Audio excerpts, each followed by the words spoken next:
The Ear to Asia podcast is made available on the Jakarta Post platform under agreement between the Jakarta Post and the University of Melbourne.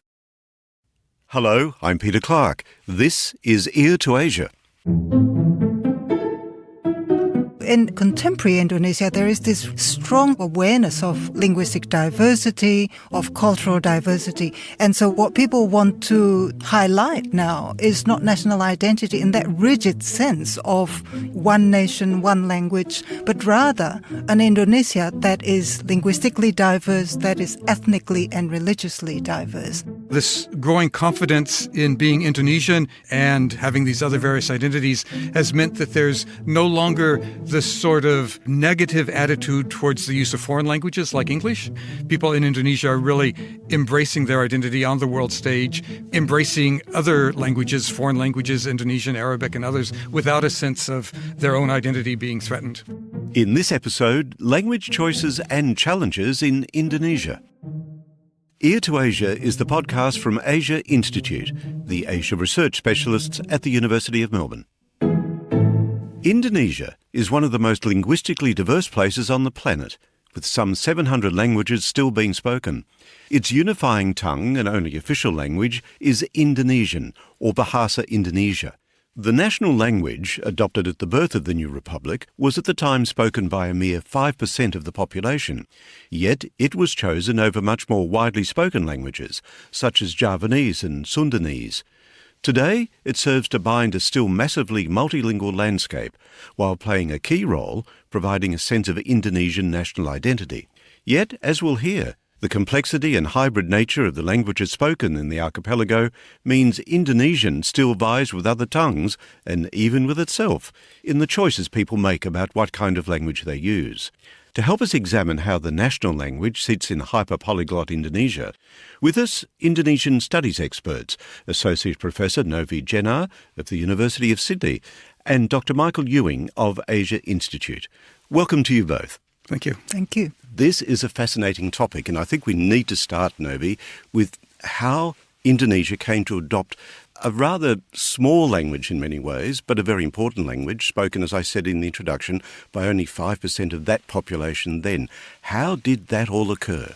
Yes, it's a very interesting history. Indonesian is really a variant of Malay, and Malay has been there all the while.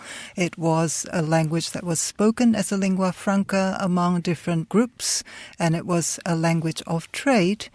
So even though it was spoken by a minority of the population at the time, it was also a language that was already there, and also a language that was perceived to be non-hierarchical.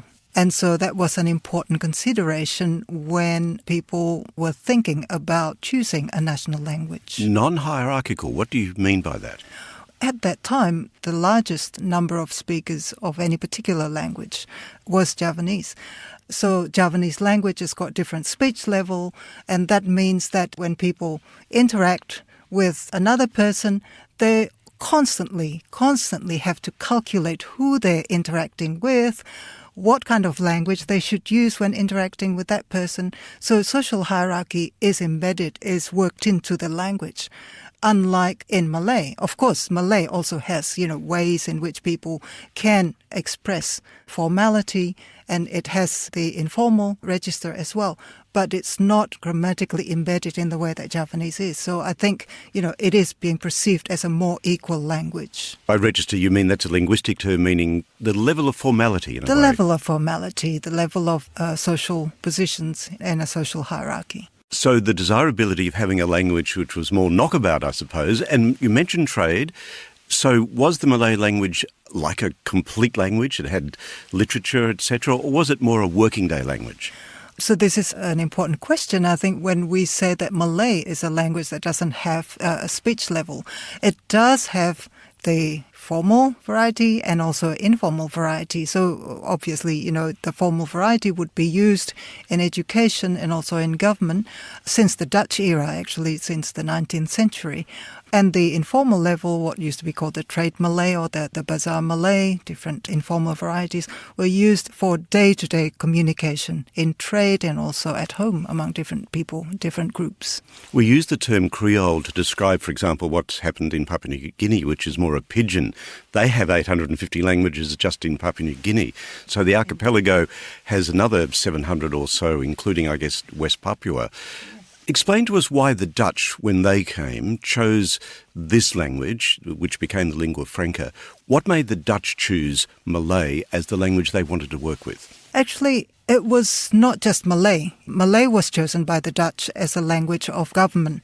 But in schooling, actually, there were regional languages as well. If there was a major language in a particular area, such as Javanese, then Javanese would be used as medium of instruction in school. But for government, it was felt that Malay was a language that was more fit, if you like. It has a long tradition of written literature, and it is also already there that's being used as a language of education.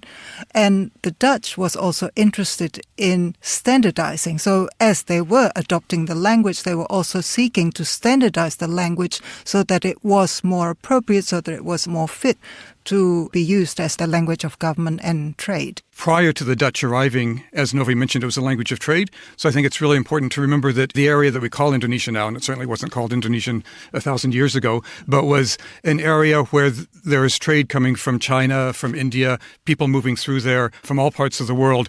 And we can see the sort of the original homeland of Malay as we know it now is sort of in the area of Sumatra and the Malay Peninsula. And because that was a very important trade route, that is why that language began to be spread and used in other parts of the archipelago. And so it was picked up both, as Novi mentioned, as sort of a language of day-to-day interaction at the trade level, but then it also spread at this higher level that Novi mentioned, being used by various royal courts throughout the archipelago. So, for example, once Islam came into the area, various sultanates across the archipelago adopted Malay as the language of the courts, and that's sort of where the standard language that Novi mentioned originated from. With 6,000 islands inhabited now out of 17,000 islands in the Indonesian archipelago, was there high penetration in some areas versus low penetration of Malay as the lingua franca in others? Absolutely. So, as I mentioned, there's many parts of Sumatra, the Malay Peninsula, parts of Kalimantan or Borneo, where Malay has been spoken as the local regional language of the people there for generations. Then with the movement of trade and both indigenous people moving about the archipelago and then also these people coming from outside for trade purposes, also for spreading religion, Hinduism, Buddhism, other religions before Islam, the language spread with that. And so then it would be picked up in various places, maybe as an example, in the islands of Maluku, in the area that is now called Ambon, that became an important center of the spice trade. And so people there began using Malay more and more, and it even became established then a few hundred years ago as sort of the local language of that particular area where the trading post was set up. Is it important that religious missionaries chose High Malay as the language that they deployed? That is important, I think. So, again, we mentioned that there's many religions have come through Indonesia. Indonesia, of course, has many traditional belief practices, but over 1,000 years, 1,800 years, we've had Hinduism, Buddhism, Islam, Christianity coming in. So the answer to your question in particular, when Europeans came in and were bringing Christianity, both in the form of Catholicism and Protestantism, they did look at what sort of language they wanted to use to proselytize and ask these questions about should it be in a local language. They discovered Malay, of course, was a language that was spoken somewhat widely throughout the area. So then the question was, should it be in the so-called Low Malay, or that style of Malay that's spoken on a day-to-day basis, or in High Malay, the Malay of the Malay literature Novi mentioned, or the Malay used in the royal courts.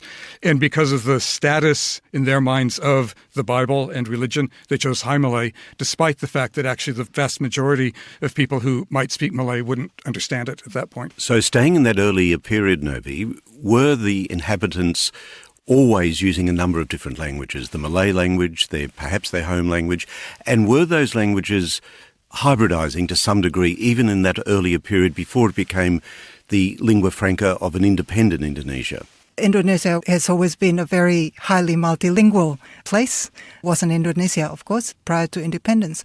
But I think if we think about language as something that is alive, that is always evolving, I think Michael and I, have been talking about this a lot, then, it would be more productive for us to think about these regional languages or the existing languages at the time, as well as Malay, as well as Dutch that was introduced later on, as, living languages. They were evolving as we were, treating them as kind of different, discrete languages. And also, Indonesia, of course, is so varied across the whole archipelago that the way that Malay would interact with regional languages would vary greatly. So, for example, you can see a lot of influence between both Malay and Javanese because those cultures have been interacting for hundreds and hundreds of years, whereas other parts of Indonesia have remained relatively isolated until relatively recent times. And so the kinds of influences, the fluidity, hybridity that we're talking about might have only started to happen in the 20th century.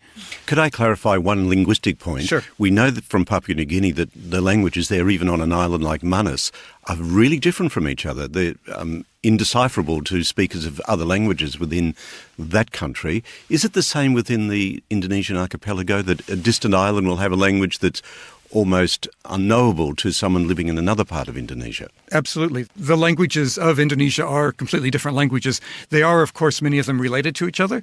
So we talk about the Austronesian language family, and the majority of languages spoken in Indonesia, including Malay and Indonesian, are members of the Austronesian language family. And this is similar, if you have heard the term Indo-European language family, many of the languages of Europe, including languages moving into India and parts of Central Asia, are related to each other historically. And it's the same sort of situation with languages across Indonesia, other parts of island Southeast Asia, and moving into the Pacific as well, as far as New Zealand, Hawaii.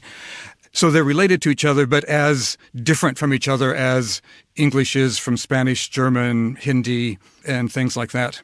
Take us now to that period when, in fact, the choice of Malay was designated as the lingua franca for Indonesia. It wasn't just a simple bureaucratic choice, it was a highly politicized choice. That's right. That decision to designate Malay as Indonesian and to be the language of the nationalist movement occurred in 1928. What we now call Indonesia was still the Dutch East Indies. It was a very important part of that move by an intellectual and highly politicized elite within Indonesia to push an agenda forward to raise the status of Indonesians within this colony, with the ideal possibly of eventually having an independent nation. I think at that point, how and when that would happen wasn't really clear to people, but they knew they had to really take a stand and to say that they were a united people wanting to improve the lot of all Indonesians in the context of the Dutch colonial period. What is interesting, though, Michael, is that at the time there had already been efforts, actually, by the Dutch to cultivate the Malay language. Right? They wanted to standardize it, to be used, to make it more fit as a language of government. If you like, it was a two-way thing. It was coming from the nationalist movement, but also something that was already worked on by the colonial government as well. That's right. The colonial government themselves knew that they had to somehow unite all these incredibly diverse cultures across the archipelago. And so they chose Malay as the language of administration to do that. So as Novi was saying, that just fed right into the nationalist ideal of trying to bring everyone together, in fact, to oppose the Dutch. Novi, what's the best description? Was this lingua franca, Malay, Bahasa Indonesia, promoted generously, or was it to some extent imposed upon the population? To be thinking about, if you like, the newly named language, because it was not a new language, imposed to the population is partially correct, I think. And it is correct if we think about it in terms of government rigorously campaigning for the population to actually embrace what was being promoted was the standard variety of the language. So in fact, the campaigns were asking the population to embrace or to understand or to use the standard variety of the language. What was not said was that they should embrace this variety and use it in the proper contexts, namely in formal contexts. And so often I think it was I don't know if you agree, Michael, it was mostly misunderstood as being a language that's out there to be embraced. And, once you have a name, Bahasa Indonesia, Indonesian, it was treated almost like a discrete entity to be imposed to the entire population. It is true that many people, at the time didn't have Indonesian as their first language. But I think there should have been a note there in the campaign that said, okay, this is the standard variety we want you to acquire so that you can participate in education, so that you can participate in government. So was it a language that was imposed? Yes, I think in that sense it was. At the same time that the initial imposition, if we call it that, was very much at this level of education, use in the government. And I'd say for many decades, the general population really wasn't picking up Indonesian as the language they would be using with each other on a daily basis. It was probably during the Suharto government, there's a really big push for mass education across the country, together with great improvement in media and communications. And those two things together really popularized the use of Indonesian. So there was the sort of official push to use it, but then in very practical terms, suddenly everybody was going to school, everybody was learning it there. They were listening to it on the radio, seeing it on television, and that's maybe the time when it really got picked up by the population as a whole. Sense of identity is one of the guests at this banquet table, certainly. And the old saying, acquire another language, acquire another soul, it's very, very important to culture. Identity is deeply tied to language. So was there resistance to adopting this national language? I would say in general there was not resistance. Would you agree, Novi? Yes, absolutely. Yeah. So I think for most people, it's a practical thing. So we've been describing it as a lingua franca. That means a language that you might use with people with whom you don't share another language. In that sense, it's very practical. And so there would not have been resistance to that. And then as people began to aspire for better education, Indonesian was a very clear vehicle for that, for improved economic status. So in fact, there hasn't been resistance. It's been growing, accepted, and I don't think people have ever thought in terms very much of, if I speak Indonesian, I'll no longer speak Javanese, or I won't speak Batak or Balinese or whatever it is. As we've mentioned before, it's a very multilingual archipelago. Most people these days grow up speaking both regional, local language and Indonesian almost simultaneously. And having both those cultures, both those identities working together for individuals, I think is a really important part of being Indonesian. It is certainly true that during the Suharto era, when Indonesian was rigorously promoted, there was a lot less attention to the development or promotion of regional languages. And I think in that sense, it has been a little bit unbalanced.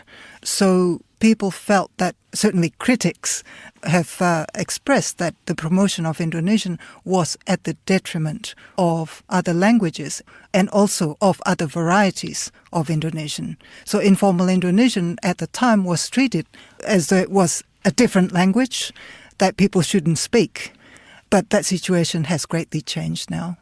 Is it fair to say, Novi, that Indonesian is a second language for most Indonesians?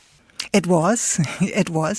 I think now, according to the latest information, about 95% of the population use Indonesian to speak in informal situations, but also, of course, at school. So that situation, yes, definitely has changed. Yeah, and maybe a couple of ways it's changed is, first of all, in large urban areas, certainly in Jakarta and other large urban areas in Indonesia, people have come from so many parts of the country that everybody is using some variety of Indonesian, both in the formal context but also informal Indonesian. And people growing up in those contexts are growing up basically as first language speakers of Indonesian. But then in other parts of the country, as Novi was saying, it's not so much that it's a second language, it's that people are learning Indonesian and a regional language or even regional languages simultaneously. So you don't really say one's the first language and one's the second, but people are growing up multilingual. Michael, we've talked about the practicality, the utilitarian aspect, particularly at that early adoption stage of Indonesian. But just from what you just said, obviously things have moved on markedly since then. We've got culture, we've got literature, we've got television, we've got fiction, etc. So returning to the idea of identity, to what extent now in the 21st century is Indonesian a real marker of identity within the country? Indonesian is an important marker of identity, but it's one of many markers of identities. So Indonesians, like anybody in the world, we all have multiple identities. And for example, I've done some research in West Java where the dominant regional language is Sundanese. And in the large city there, Bandung, young people who are from Sundanese families often speak Indonesian, but they also speak Sundanese. And what they really often do is mix them up. And the choice between, am I speaking predominantly in Indonesian, or I'm speaking in Indonesian, but maybe I'll use pronouns to refer to myself and the person I'm talking to. Maybe I'll use the Sundanese pronouns, which will add a little bit of Sundanese identity in that broader Indonesian identity. That happens all the time. Just to follow on from what you said, Michael, I think it's the term or the notion of identity itself that's been now conceptualized differently. So previously, when we thought about Indonesian as being a marker of identity, it was a marker of national identity, and that was imposed by the New Order government. So as part of national identity, one speaks the national language, one embraces the wearing of national costume, and so on, all the superficiality that comes with it.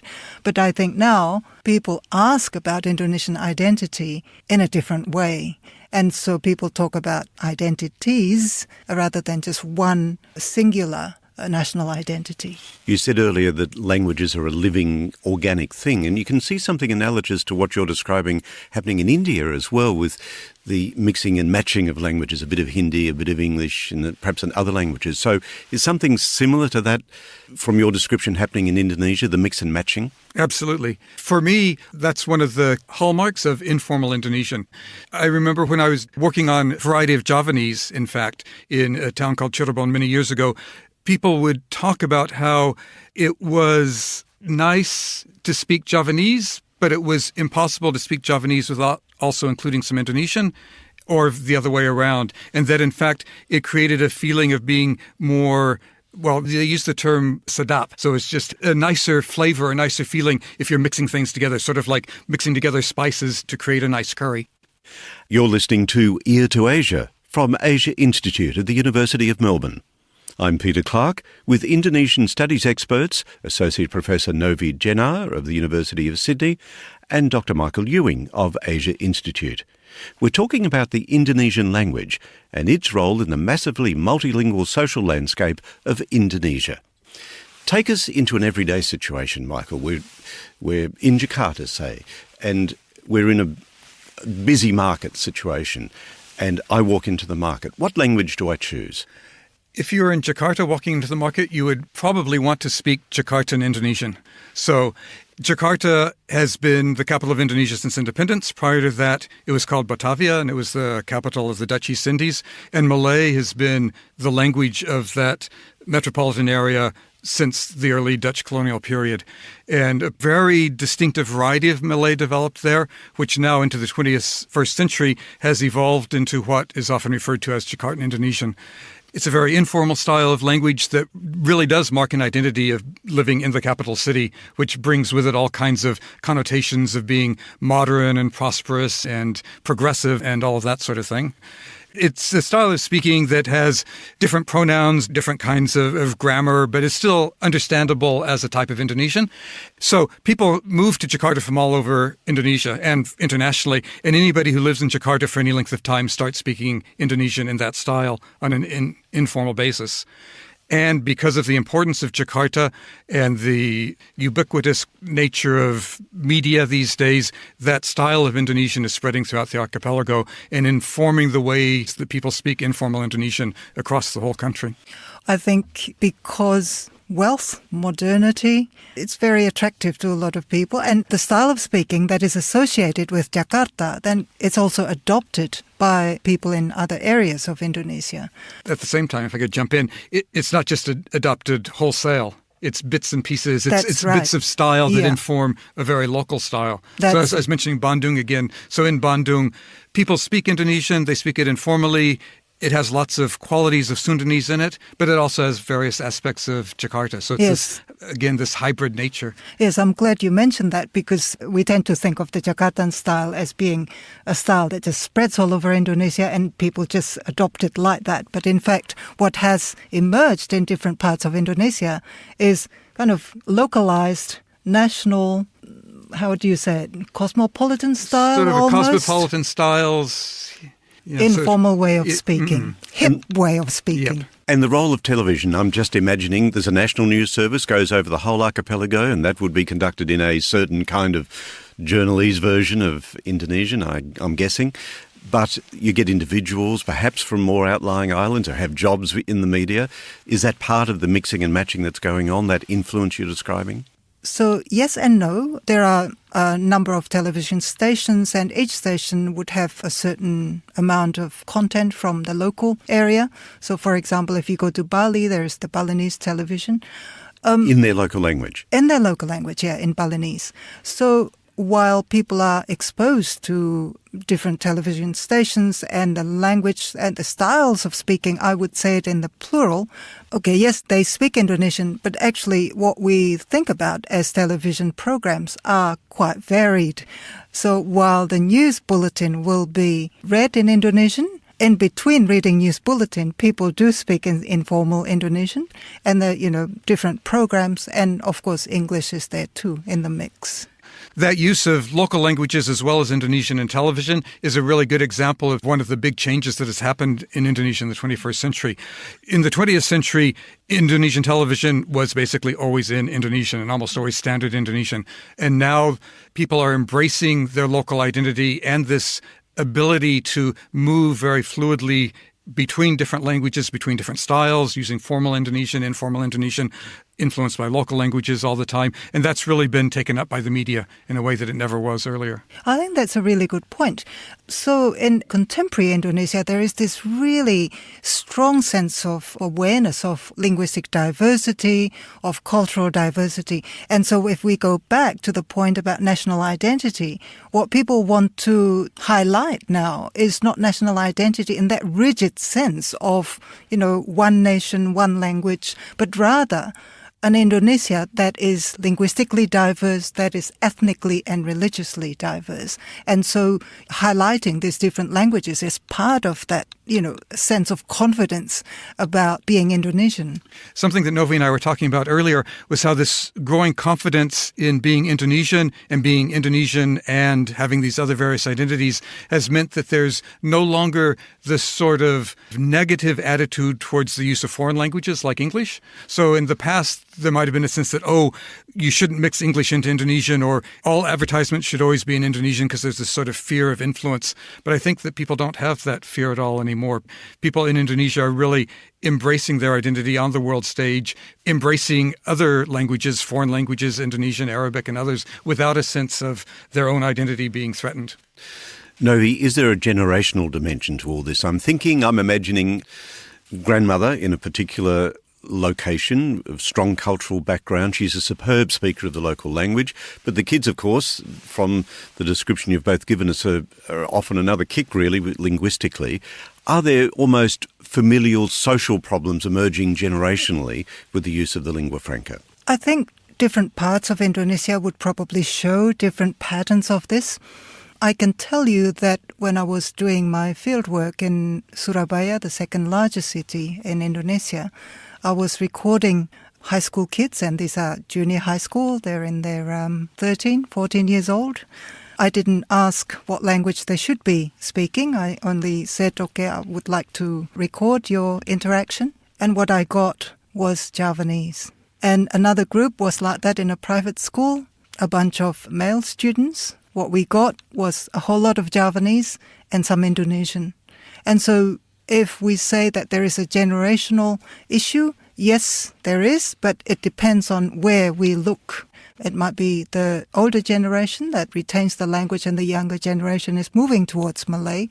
In some parts of Indonesia, such as Java, Javanese language is not threatened, and that's probably shown, among other things, by this younger generation still speaking it quite fluently. At the same time, some of our colleagues have done research in other parts of Java, which has shown that, particularly in urban areas, there are younger people who aren't speaking Javanese so much anymore, and particularly young women. There's evidence that often mothers are preferring to speak Indonesian to their daughters in a Javanese context, very likely as a way of equipping them for education to advance economically. So that's interesting, Michael. So this, again, illustrates the different situation in different parts of Indonesia. Even within Java alone, you find, different situations, different scenarios here. Were you referring to Jogja, Central Java? That's right, yeah. So... And also with that, I guess the interesting counter story to that is that often it's the young men who are maintaining Javanese. And one hypothesis about that is because of the speech levels that Novi was talking about before, men could be shown respect through those systems. And so they might often find that by retaining the use of the local language, it gives them a certain traditional prestige, whereas the women in this context are embracing Indonesian as a way of moving into a more modern, contemporary kind of cultural context. From your combined description, hybridization, mixing and matching the regional languages and incoming languages internationally, it sounds like a language that's going through enormous change. Does it retain the force of a lingua franca? I suppose the answer is yes and no. In some ways, in its official capacity as the language that unites Indonesia and is meant to be used as the language that you speak so you can talk to people who come from different parts of Indonesia, yes. But I think the reality that we've been talking about is that it has become so ingrained as a part of Indonesian national identity, of what people just use on a day-to-day basis, that it's sort of moved into a different position where people simply take it for granted as the language of the country, of the nation. If you have something to add to that, Novi? Yes, I think this is an important point that you've raised, Michael, that, Indonesian now is spoken by the majority of people. It's no longer that language that people need to consciously think about or when they make a decision about which language to use for this particular purpose. Novi, we haven't discussed the role of government very much today. What is the important role that they play, especially recently, in their attitude to language? So for 3 decades, Indonesian was presented to the public as the language of choice and the language that people should know and should be familiar with, should be able to write and speak well. But now that the majority of the population is already speaking the language, there is quite a significant policy shift. And that shift is shown in the way that the Language Council has allowed elements, so words from regional languages, to be included in the national dictionary, in the standard Indonesian dictionary. That's one. And the other is the formal acknowledgement and also encouragement by the Language Council for people to maintain regional languages by encouraging children to speak to their parents. In fact, there is a call for people to cultivate their mother tongues. So I think that's a very important change in the attitude of government. And that must have an impact on things perhaps like the arts, where there must be a bit of a tug if you want to be a successful artist, as a performing artist, particularly a comedian perhaps, to speak the national language. But there's a bit of a tension there between that and performing in local situations. Tension only in the sense that the performances in local languages, in ethnic languages, perhaps are happening at the local level, but not to the same extent as performances being conducted in Indonesian. But I think we must remember here that a lot of the performances, a lot of the literature are aimed at local audiences. And so if we think about Indonesian being used in literature, the consumption is happening at the local level. However, I was talking to Michael this morning, there's really interesting thing happening. It's Indonesian young writers, many of whom were educated overseas, are comfortable writing in both Indonesian and English. And in fact, some of them are writing in English and want to be acknowledged as Indonesian writers, but through English works.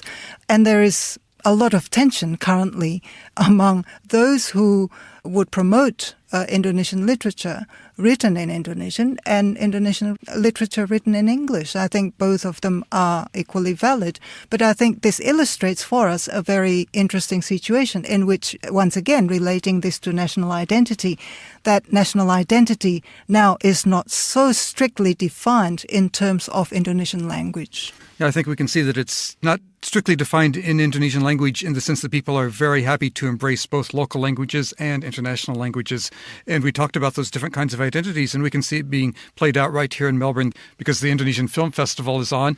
And if you think about Indonesian films, in the past, they were always in Indonesian. In the past, often standard Indonesian. Colloquial Indonesian has worked its way into Indonesian films. If Indonesian films were set in a particular cultural context, there might be a few words to kind of mark it that way. But these days, at the Indonesian Film Festival, there's a film that's entirely in Javanese. So people are making entire films in local languages. And interestingly, there's one film that's entirely in English. So we can see Indonesian filmmakers really wanting to present their work to an international audience. Finally, Michael and Novi, what you've described, both of you, is quite a complex process. It's been shifting and changing over that long period. But you're also describing something that's alive, as Novi said earlier. How do you see the future then, both of you? Social media, of course, is playing a big role. Jakarta itself is very much sold on social media, has a huge Facebook following there. How do you see the future in terms of the development and the evolution of the Indonesian language? I think in the short term, we'll see the continued sort of fluidity and people moving between languages and creating new identities out of their sense of locality wherever they are, international identities, pan-Indonesian identities. That's going to continue. And we can see that on social media. And it's not just in Jakarta, it's across the archipelago. Everybody has a mobile phone and will be texting and accessing Facebook and Twitter and whatever. And there we can see all of these same issues playing out. You see posts in Indonesian, you see posts in very informal language, you see people posting in local languages. So it's just, I'd say, continuing pretty much in the same direction at this point. I don't know, Novi, what do you think? I think it's not just social media, but the internet has been hugely influential and hugely significant in both contributing to the emergence of hybridity, but also to the emergence of attempts to retain the language as stereotypically conceptualized as discrete entities. So, for example, you see a lot of young people now asking on social media, on the internet more generally, about how to speak Javanese, about how to speak a particular language. They have that cultural heritage. They can't speak it. They want to be able to speak it. How do they do it? And of course, ultimately, if you get answers on the internet, that's not going to make you into a fluent speaker. But I think, the questions themselves are important in showing us that the younger generation are interested in reviving the languages, and that's a good thing. An utterly fascinating topic. Thank you so much to you, Michael and Novi, for being with us today on Ear to Asia. Thank you, Peter. Thanks, Peter. Our guest today, Associate Professor Novi Djenar of the University of Sydney and Dr. Michael Ewing of Asia Institute. Ear to Asia is brought to you by Asia Institute. You can find more information about this and all our other episodes at the Asia Institute website.